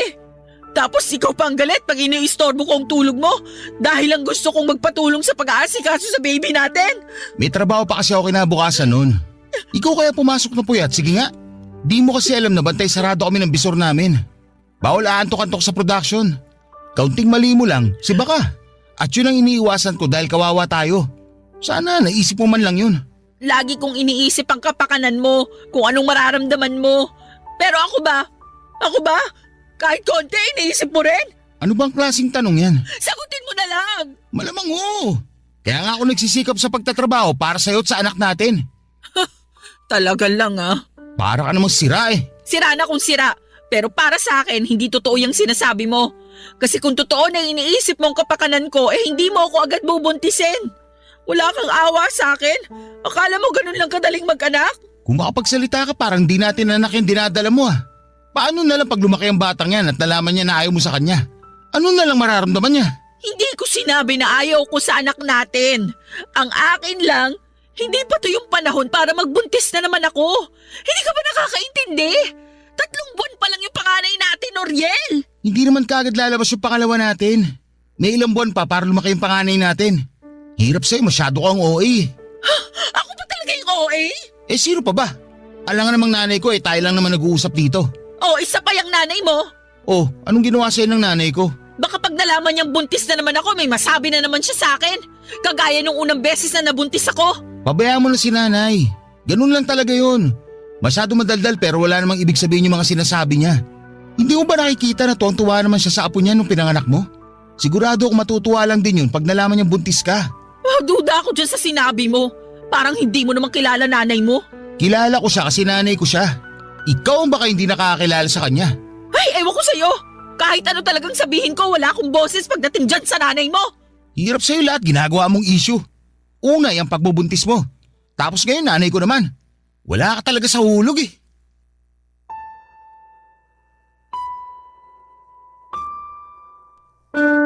Papadudo 2023 nang nagkakilala kami ni Noriel. Noong taon ding yon ay nabuntis niya ako sa panganay namin kaya nagsama kami sa iisang bubong. Bale, tumira kami sa bahay nila sa Quezon City kasama ang nanay niya. Pero bago yung taong 2016 nang kinuha ko ng tiyahing kong tagaluto sa naturang kantin kung saan kami nagkakilala ng kinakasama ko. Siyempre excited ako noon dahil ang nasa isip ko ay pagkakataon ko na para matupad ang pangarap kong makapag-boyfriend ng taga-syudad. Alam ko na hindi ko dapat priority ang paghahanap ng karelasyon dahil mahirap lang ang buhay namin sa probinsya noong araw. Ni hindi na nga ako nakatungtong sa kolehiyo kahit gustuhin ko pa. Pero lahat ng mga kapatid ko ay meron ng asawa at sariling pamilya. Ako ang bunso sa aming 5 at matagal nang hiwalay ang mga magulang namin. Laking lola kami pero namatay na rin siya noong 2016 kaya nga tuwang-tuwa ako nang papuntahin ako sa Maynila ng tiyahin ko para magtrabaho dito. Palagi akong pinagsasabihan ng tiyahin ko na mag-ipon ng pera para may panggastos ako sa oras ng pangangailangan. Pero hindi ko yon masyadong iniintindi, Papa Dudut. Noong naranasan ko na kasing sumweldo ay naging magastos po ako. Tapos kung sino-sino pa ang dinidate kong lalaki na nakikilala ko lamang online. Kaya nga may reputasyon ako na maharot sa mga mata ng tiyahin ko. Pero hinayaan na lamang nila ako dahil nasa tamang edad na raw ako. Kaya nga noong nabuntis ako at nagsama kami ni Noriel, ay hindi ako makareklamo ng todo sa kanya tungkol sa estado ng buhay namin. Noong isang beses kasi na nagsabi ako sa kanya ay sinisi lamang niya ako dahil masyado raw akong mapusok at hindi marunong makinig sa kanya. Na kung humanap lang daw ako ng lalaking marunong magdala ng pamilya ay hindi ko marananasang mas maghirap pa. Kaya nga wala na akong nagawa kundi ang pangatawanan na lamang ang bunga ng mga naging desisyon ko, Papa Dudut. Ewan. Hindi yata talaga ako siniswerte sa buhay lalo na sa kinakasama at dumagdag pa sa stress ang nanay niya na palagi akong inaaway kahit na wala naman akong ginagawang masama sa kanya, Papa Dudut.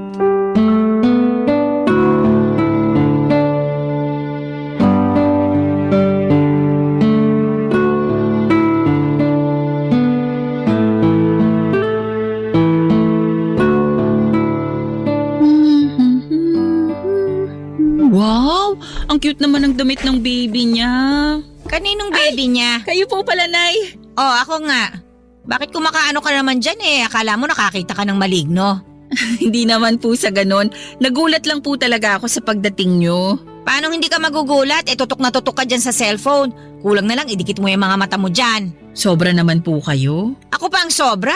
Kanina ko pa napapansin na babad ka dyan sa cellphone mo Kung makaasta ka, akala mo wala kang inaalaga ang anak Ngayon lang naman po ako nag-cellphone.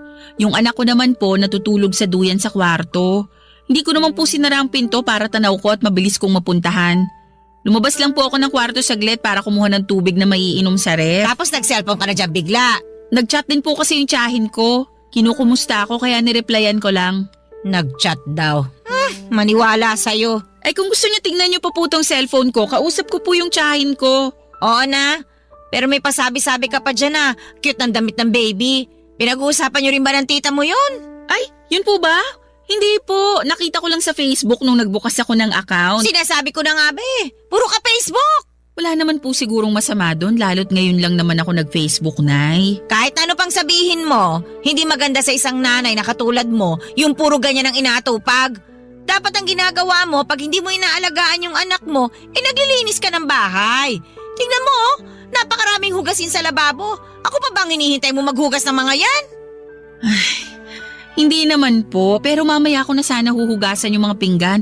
Masakit pa po kasi yung balakang ko at medyo nangangalay yung mga binti ko.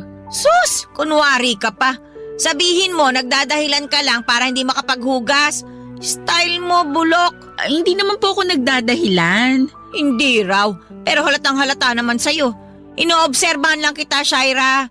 Pinagpapasensyahan lang, lalo at buntis ka sa panganay niyo ni Noriel ko. Tapos ngayon, nagpabuntis ka na naman sa anak ko para makatakas sa mga gawaing bahay. Ayos ka rin talaga no? Hindi ko naman po ginustong mabuntis ulit. Si Noriel po ang sisihin niyo kung bakit buntis na naman ako.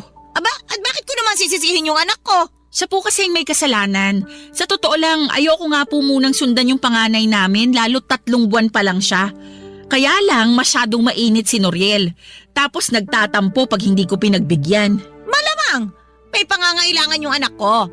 Alangan naman sa ibang babae niya hingin yung pangangailangan niya kasi ayaw mo siyang pagbigyan. Hindi naman po sa ganun pero nag-usap naman kami na hindi pa ako handa.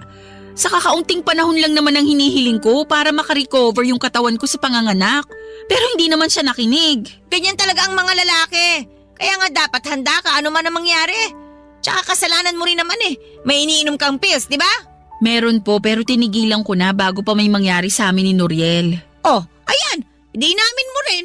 Kasalanan mo rin talaga yan kasi alam mong buntisin ka pero nagpagalaw ka ng walang proteksyon. Hindi po kasi maganda yung epekto sa akin ng pills. Di sana sumubok ka ng ibang proteksyon.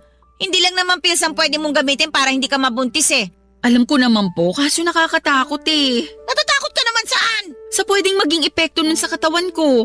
Marami po kasi ako nababasa na horror story sa Facebook na galing din sa kapwa ko nanay tungkol sa mga contraceptive na gamit nila. Bakit ako nun?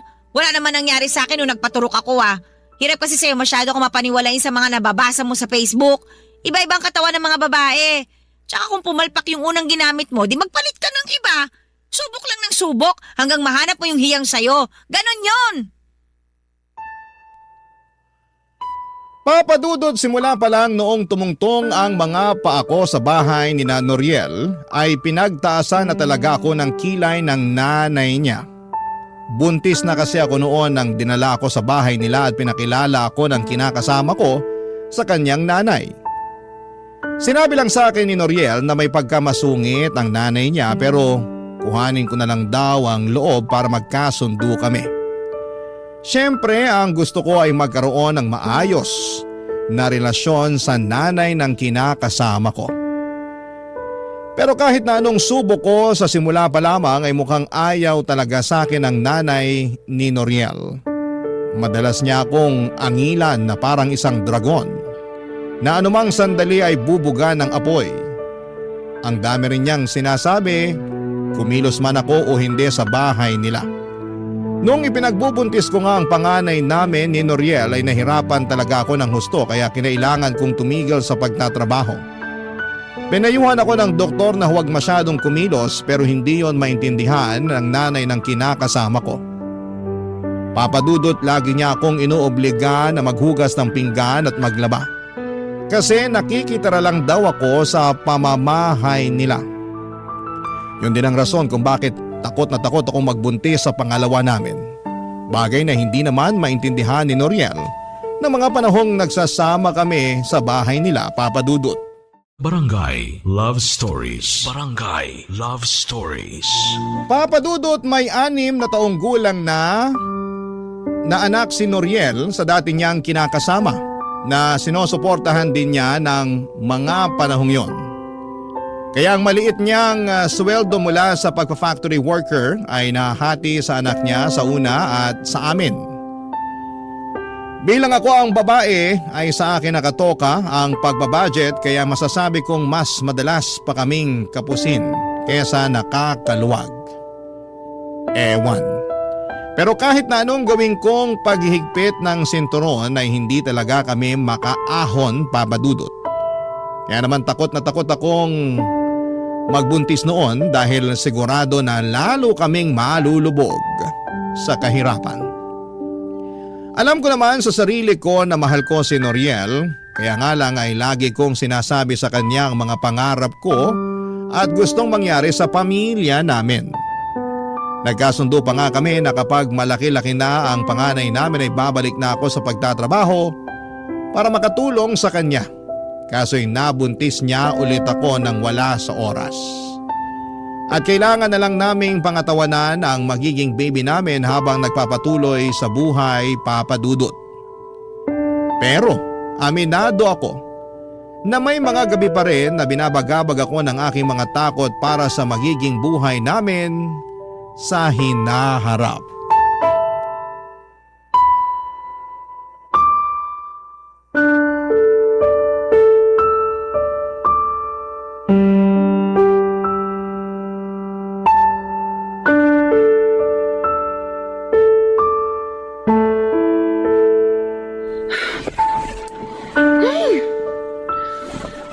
Ano ba yan?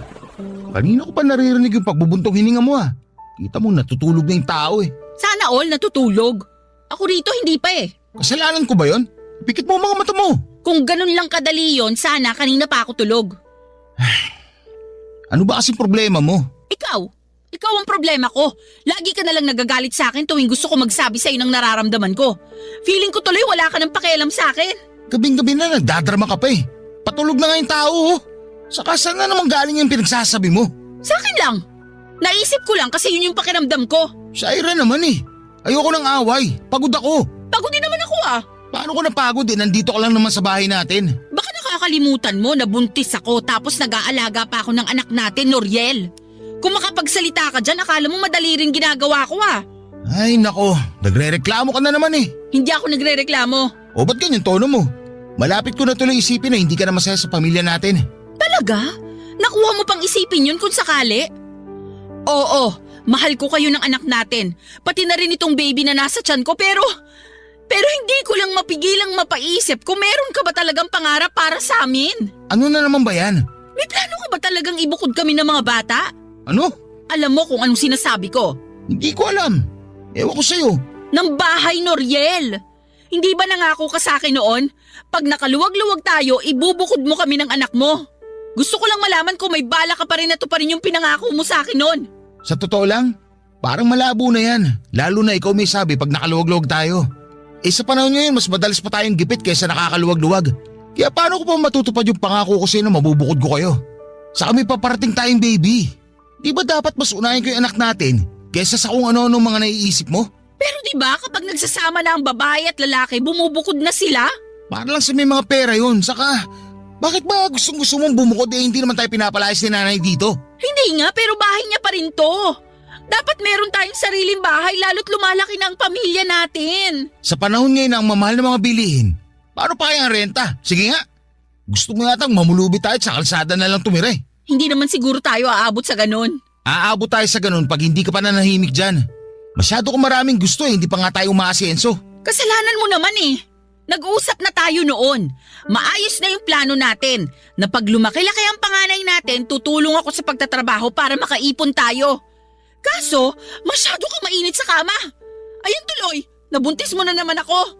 Hindi pa nga natin natutupad yung usapan natin na mag-iipon pero pakiramdam ko back to zero na naman tayo. Kawawa naman sa anak natin dyan sa tiyan mo eh. Hindi pa nga pinapanganak, palagi mo na sinisisi. Hindi ko sinisisi ang anak natin. Ikaw ang sinisisi ko. Ay talaga naman. Kaunti na lang, malapit na ako mapikon sa'yo. Lagi ka namang napipikon sa akin bago pa ba yun? Hirap sa'yo, masyado ka emosyonal. Alam mo namang buntis ako? Malamang, emosyonal talaga kaming mga buntis. Dinamay mo pa yung ibang mga buntis. Baka ikaw lang naman talaga ang ganyan. Hindi mo alam, nakakayamot ka na. Kaya hindi na ako magtataka kung bakit hindi kayo magkasundo ni nanay. Tama siya na para ka may sariling mundo. Sinabi sa'yo ng nanay mo yon? Na para ako may sariling mundo? Oo! Ano sagot mo? Wala. Nagkibit balikat lang ako. Ayoko nang pahabaan yung usapan kaya hindi na lang ako sumagot. Grabe ka talaga? Hindi mo man lang ako pinagtanggol? Paano kita ipagtatanggol kung nakikita ko na parang totoo naman ang sinasabi ng nanay ko? Isipin mo nga yan. Huwag lang lagi pagkukulang ko yung tignan mo. Tignan mo rin yung sarili mo. Masyado akong mapaghanap. Hindi ka na marunong makontento. Sige na, patutulog na ako. Huwag mo na ako istorbohin. Papadudot matapos ang pag-uusap namin yon ni Noriel na nauwi na nga sa pagtatalo ay nadagdagan lang ng panibagong tampo ang mga nauna kong tampo sa kanya. Alam ko na mas praktikal na tumira sa bahay nila pero nahihirapan na kasi akong pakisamahan ng nanay niya. Sa tingin ko ay ginawa ko naman ang lahat ng abot ng makakaya ko pero wala. Matigas at malayo ang loob sa akin ng biyanang kong hilaw. Simula noon ay hindi na ako nagsabi ng saloobin kay Noriel dahil siguradong hindi na naman niya ako pakikinggan. O baka nga sisihin niya ulit ako at sabihing masyado akong mareklamo at ako talaga ang hindi marunong makisama sa amin ng nanay niya. Pakiramdam ko papadudot ay wala akong karapatan na magsabi ng feelings ko. Kaya naman tinuong ko na lamang sa pagsali sa mga online group sa Facebook ng mga kapwa ko nanay at may kinakasama ang paglalabas sa mga hinaing ko sa buhay at sa relasyon namin ni Noriel.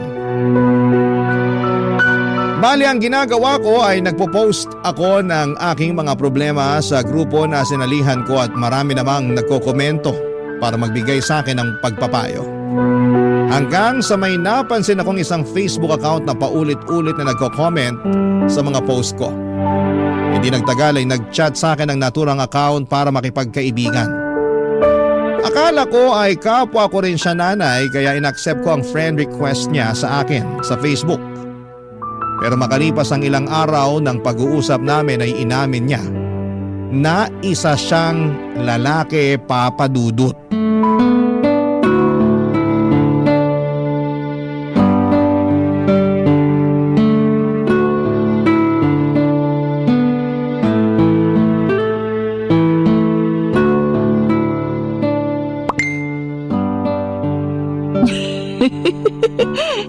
Hindi lang pala siya magaling magpayo, marunong din magpatawa. Sino marunong ding magpatawa? Po? Sino nga yung marunong magpatawa? Wala po. Anong wala? Patingin ang cellphone mo. Ayoko po. O bakit? Siguro may tinatago ka sa akin ano? Bakit naman po ako may itatago sa inyo? Aba ewan ko. Galing ako sa kusina, katatapos ko lang magluto. Naabutan kita nakaupo na naman dito sa bangko habang pangiti-ngiti. Tapos sabi mo, marunong din siya magpatawa. Sino ba yung marunong magpatawa na yon, ha? Si ano po? Si Papa Dudut po. Si Papa Dudut? Opo. Katatapos ko lang po kasing makinig ng Barangay Love Stories. Sa dulo po nagpapayo si Papa Dudut. Tapos bigla po siyang nagpatawa. Bakit hindi ka sa radyo nakikinig? Bakit dyan sa cellphone mo? Meron po kasi silang live sa Facebook. Doon po ako nakikinig at nanunood na rin. Siguraduhin mo lang na yun talaga ang pinaggagawa mong babae ka, ha? Nay naman, ano pa po bang iba kong gagawin sa Facebook? Ewan ko sa'yo. Napapansin ko na, panayan ang inaatupag mo. Hindi naman po, ngayon lang po ako umupot nag-cellphone eh. Hindi raw. Ayos-ayusin mo lang talaga dahil pag nalaman ko na may ginagawa kang milagro dyan sa cellphone mo, nako, palalayasin kita rito sa pamamahay ko. Sobra naman po kayo sa ginagawang milagro. Alam niyo po ba na masama ang mambintang? Kaya nga ayusin mo. Matanong ko nga po kayo, Nay. Total, nag-uusap na tayo. Ano yon? Curious lang po ako kasi matagal na rin naman na akong nakatira sa inyo eh. Ano nga yon? Dali-dali ano't may pinapakulo pa akong bulalo dun sa kusina. Bakit po ba ang init ng ulo niyo sa akin? Sa pagkakaalam ko wala naman akong ginagawang masama sa inyo. Pero palagi pa rin kayong nagagalit sa akin. Nagtanong ka pa talaga ha? Hindi pa ba halata? Naalin po? Na ayoko sa'yo. At kahit na wala ka pang gawing masama, ayoko na talaga sa'yo nung unang beses pa lang nakita kitang tumapak dito sa pamamahay ko. Bakit naman po? Aba, hindi ko alam. Malay ko. Basta naiinis ako sa pagmumukha mo kapag nakikita ka. Pero wala naman ako magawa dahil nanay ka ng apo ko eh. Parang ang unfair naman po nun sa akin kasi ginagawa ko naman lahat para mapalapit sa inyo. Sabi ni Noriel, kuhain ko lang daw ang loob nyo para magkasundo tayo. Pero parang ang tigas-tigas nyo pagdating sa akin. Eh, ganun talaga. Alangan naman pilitin ko ang sarili ko na magustuhan ka. Eh, hindi ko nga kaya, di ba?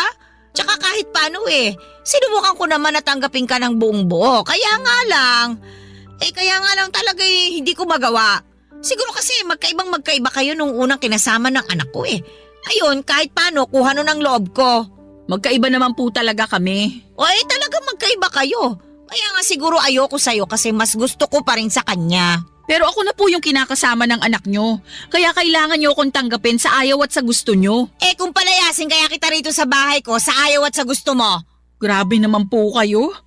Kung magsalita kayo, parang kayo ang kontrabida sa kwentong napakinggan ko sa Barangay Love Stories kanina. Kulang na lang bumuga kayo ng apoy dyan eh. Iniinis mo talaga ako? O hala nay, yung pinapakulo nyo dun sa kusina. Ha? Parang umaapaw na po yata. Naku, mabuti pa puntahan nyo na.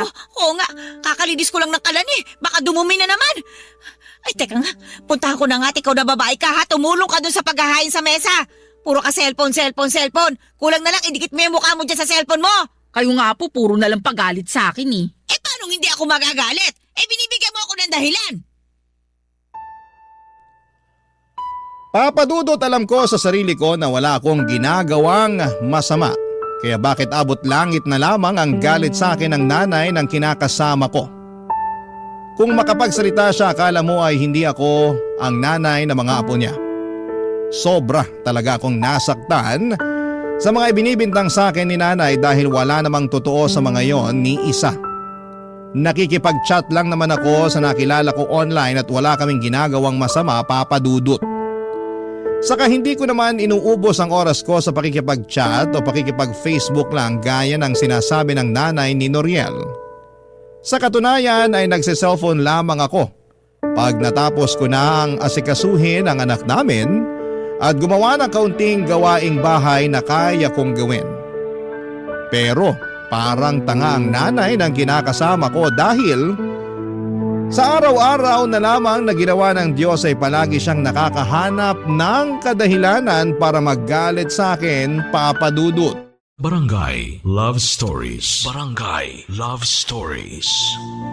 Papadudot dahil wala namang ginagawa si Noriel sa tuwing inaagrabyado ako ng nanay niya ay hindi niyo ako masisisi.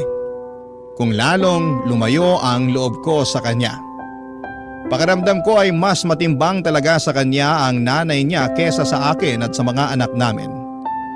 Doon ako nagsimulang magtanim ng galit kay Noriel at lahat yon ay ikinuwento ko sa lalaking kachat ko. Bagay na nauunawaan naman niya. Pakiramdam ko ay nakahanap ako ng karamay sa katauhan niya ng mga panahong yon. Kahit na hindi ko pa siya lubos na kilala. Feeling ko ay matagal na kaming magkakilala at kaunti lang kasi ang alam kong impormasyon tungkol sa kanya. Sabi lang niya ay may kinakasama siya dati na matagal na ring nagsishare ng mga problema sa Facebook group kung saan kami nagkakilala. Hindi rin daw kasi maayos ang naging pagsasama nila noon hanggang sa nagkahiwalay na nga sila, papadudot. Wala po silang anak tapos ay naiwan sa kanyang account at password ng dati niyang live-in partner. At doon niya nadiskubre ang mga group page na sinalihan nito. Simula noon ay naging misyon na raw niya ang magbigay payo sa mga problema ng mga nanay at may live-in partner na kasali sa naturang Facebook group kung saan kami nagkakilala. At masasabi ko na magaling talaga siyang magpayo, kaya naman aminado ako na napagaan niya ang kalooban ko. Kaya lang habang mas lumalalim ang pagkakaibigan namin, mas lalo pala akong binabantayan ng nanay ni Noriel, papadudot.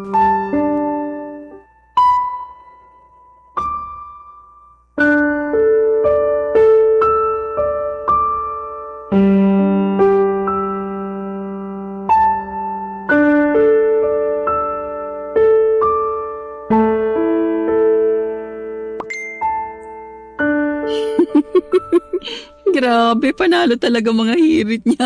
Tawang-tawa ako. Sinasabi ko na nga, ba't may iba kang kinakausap sa cellphone na? Wala akong pakialam dahil grabe ang gigil ko sa'yo, babae ka! Ano po bang kasalanan ko? Wala naman po akong ginagawa sa inyo. Nagmamaang-maangan ka pa kanina pa ako dyan sa likod mo. Kaya nababasa ko na may kachat kang nagpapatawa sa'yo. Po! Paano kanina pa kayo dyan sa likod ko? Tapos hindi ko man lang kayo naramdaman? Dahil niyo pang multo ah! Dito na po ako. Hindi po si Shaira. Hindi ko pa natatanggal sa kanya mo na ng lahat ng buhok niya. Inaano po ba kayo ni Shaira? Bakit hindi mo tanongin niya magaling mo kinakasama kung bakit ako gigil na gigil sa kanya? Noriel, sinasaktan ako ng nanay mo wala naman akong ginagawang masama sa kanya. Wala raw! Abay, napakasinungaling mo ah! Nagsasabi po ako ng totoo. Hindi ako nagsisinungaling. Ano ba kasi nangyayari dito? Ano pinag-aawayan nyo?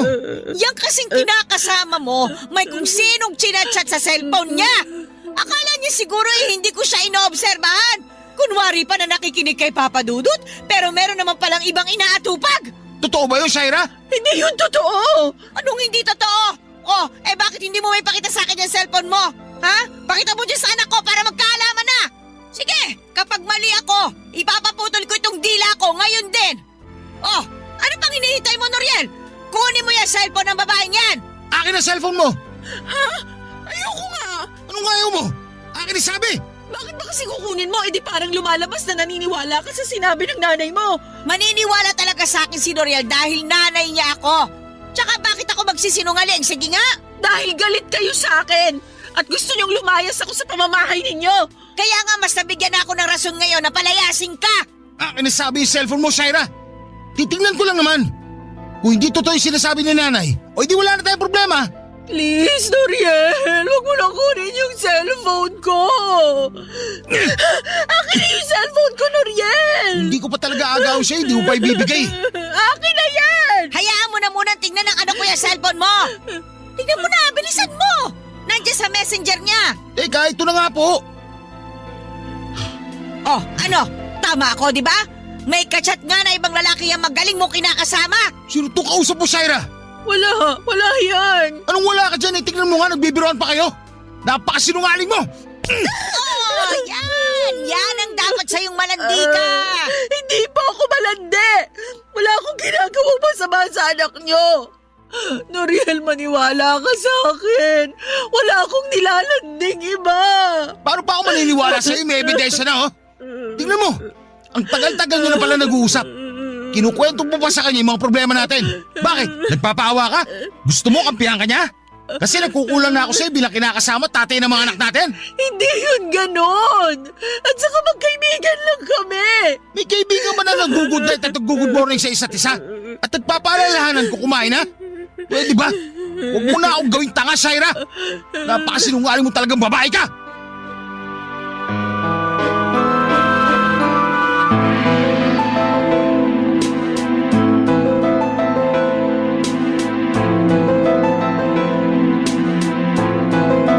Papadudod, hindi ko akalain na nakaabang lang pala sa akin ang nanay ng kinakasama ko para magkamali ako. At nang sa ganoon ay mapagbuhatan niya ako ng kamay katulad ng ginawa niya sa akin ng araw na yon. Kahit na anong iyak ko at pagmamakaawa na huwag na niya akong saktan ay hindi pa rin siya nakinig sa akin, Papadudod. Nagbingi-bingihan siya sa pagmamakaawa ko at patuloy akong sinaktan. Pero ang higit na mas masakit sa akin ay ang pagkampi sa kanya ni Noriel, Papadudod. Guilty din naman ako at hindi ko alam kung paano ko ipagtatanggol ang sarili ko dahil may ebidensya na nakikipag-chat ako sa ibang lalaki online. Bagamat wala namang kaming ginagawang masama ay hindi pa rin ako pinaniwalaan ng mag-ina.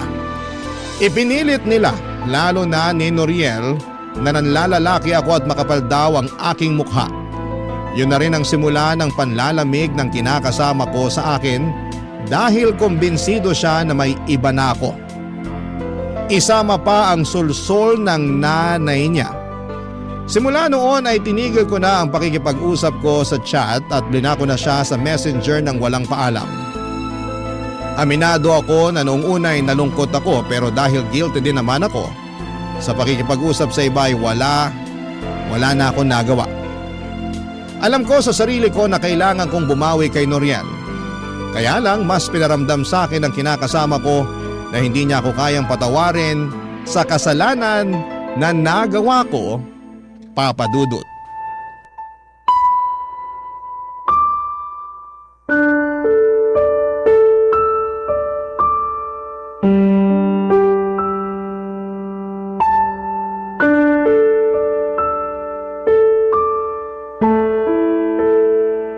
Alis na ako.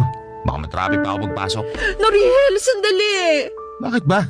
Teka lang, mag-usap muna tayo. Ano mag-usap? Hindi ba narinig sinabi ko? Baka matraffic ako pagpasok sa trabaho. Lunes pa naman ngayon. Palibasa wala kang alam kasi ikaw nandito ka lang sa bahay. Sobra ka naman. Totoo naman eh. Hindi ka nagtatrabaho sa atin. Ako naman hindi ba? Tapos nandito ka lang sa bahay at wala ka namang ibang ginawa kundi mag-cellphone. Baka nakakalimutan mo, nag-aalaga rin ako ng anak nating panganay. O dapat lang para naman may silbi ka. Ha? Anong may silbi? Sa lagay tagapag-alaga na lang ng anak natin yung papel ko sa mundo? Oo, dahil ikaw ang nanay ng anak natin. Pati na rin yung baby nasa tiyan mo. Alam mo, huwag ka na magsimula ng drama dyan dahil bubuwis lang ako sa pagmumukha mo. Kunwari ka pa na mabait. Yung pala pag nakataligod ako may ginagawa ka milagro. Wala sabi akong ginawang milagro. Wala akong ginawang masama. Lukoy mo lelang mo. Tigil-tigilan mo ko dyan sa kasinungalingan mo, Shaira. Pasalamat ka, buntis ka, kundi. Kundi ano? Sasaktan mo na naman ako katulad ng ginawa mo sa akin nung isang araw? Hindi naman kita sinaktan nun ah. Sinampalan kita. Hindi pa ba pananakit ang tawag mo doon? Normal na reaksyon lang yun ng taong galit. Dahil nahuli ko lang naman na kinakasama ko na may kinakausap na ibang lalaki sa cellphone. Sige nga, kung ikaw nasa posisyon ko, ano mararamdaman mo? Magiging masaya ka ba? Magpapaparty ka ba kasi nalaman mong gumagawa ako ng kalokohan? Siyempre hindi, pero ilang beses ko bang dapat sabihin sa'yo na magkaibigan lang kami nung lalaking kausap ko sa chat? Wala kaming ginagawang masama. Hindi ako nagloko sa'yo. Hindi pa, pero papunta na rin yun doon. Akala mo yata talaga tanga ako no? Akala mo pinanganak ako kahapon. Akala mo palalagpasin ko na lang yung kinakasama ko na may kinakausap na ibang lalaki. Binasa ko kaya lahat ng usapan nyo kaya alam ko nagsusubo ka sa kanya. Lalo na pag may problema tayo. Nakakadiri ka. Malandi! Alam ko sa sarili ko na hindi ako malandi dahil hindi ko nilandi yung kausap ko. Alam mo rin yan kung totoong binasa mo nga lahat ng usapan namin. Saka matanong nga kita ha? Bakit sa palagay mo sa kanya ako nagsusumbong tuwing may problema tayo imbis na ikaw mismo ang kausapin ko? Sige nga, sagutin mo. Ewan ko sa'yo. Ewan mo sa akin? Yan! Yan yung dahilan. Ano ba pinagsasabi mo dyan? Na ayaw na kitang kausapin dahil lagi ka nalang galit sa akin. Para kang nanay mo. Manang-manak sa kanya. Ikaw na lang sana yung pwede kong maging kakampi sa pamamahay na to. Pero hindi mo naman yung pinaparamdam sa akin. Tapos lagi mo pang binabaliwala ang nararamdaman ko. Kasi masyado akong emosyonal. Maarte ako, bla bla bla. Sinong gaganahang makipag-usap sa ganyang tao? Sige nga. Hindi pa rin dahilan yun para makipag-usap ka sa ibang lalaki. Hindi nga, pero wala naman kaming relasyon. At hindi ako tanga para paabutin yun sa ganon, lalo't pamilyado na akong tao. Talaga lang ha? May reputasyon ka nga sa tiyahin mo sa pagiging marot. Dalaga pa ako noon. Iba na ngayon na meron na akong mga anak. Para sa akin, wala ka pa rin pinagbago. Nagawa mo nga makipag-usap sa ibang lalaki. Nakakahiya ka. Wow naman, pag kaming mga babae nakakahiya. Pero pag kayong mga lalaking gumagawa ng katarantaduhan, proud pa kayo at sasabihin nyo pa na may pangangailangan kayo. Paano naman kami mga babae? Paano naman ako? Para sa kaalaman mo, may pangangailangan din ako. Pero hindi katawan ng ibang hanap ko, kung hindi pang unawa at pagmamahal. Turingan pa naman na ikaw ang kinakasama ko, pero hindi ko sa iyo yun maramdaman. Tapos sa huli, ako pang lalabas na masama kasi nakahanap ako ng kaibigan at kakampi dun sa lalaking kachat ko? Kahit na ano pang sabihin mo, gagagawan mo pa rin kung bakit mababa na ang tingin ko sa'yo. Sa tama naman mga sinabi ko, masyado ka emosyonal. Masyado ka mahina. Tapos, saka mo isisisi pagkukulang na sinasabi mo, masyado ka lang talaga mapaghanap. Hindi ka marunong makontento sa kung anong meron tayo. Ang hilig mong gawing komplikado ang sitwasyon.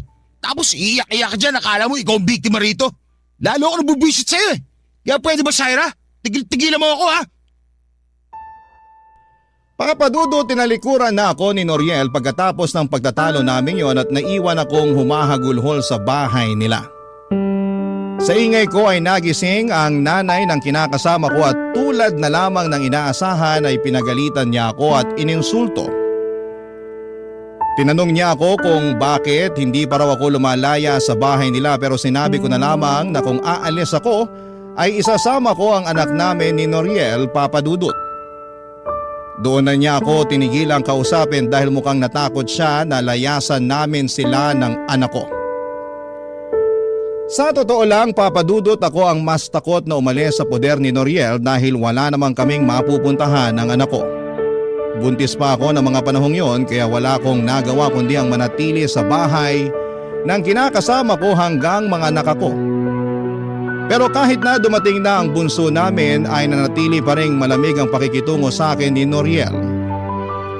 Oo, mabait siya sa mga anak namin pero sa akin ay wala na siyang kaamor-amor. Tingin ko ay tagapag-alaga na lang ng mga anak namin ang turing niya sa akin, Papadudot. Hindi rin nagbago ang pakikitungo ng nanay niya sa akin, sa katunayan ay lalo pang ang tumalim ang dila nito. Gustong gusto ko na talagang umalis sa pamamahay nila. Pero hindi ko alam kung saan naman pupunta. Sana po'y mapayuhan ako ng mga kabarangay natin sa sitwasyon na kinakaharap ko.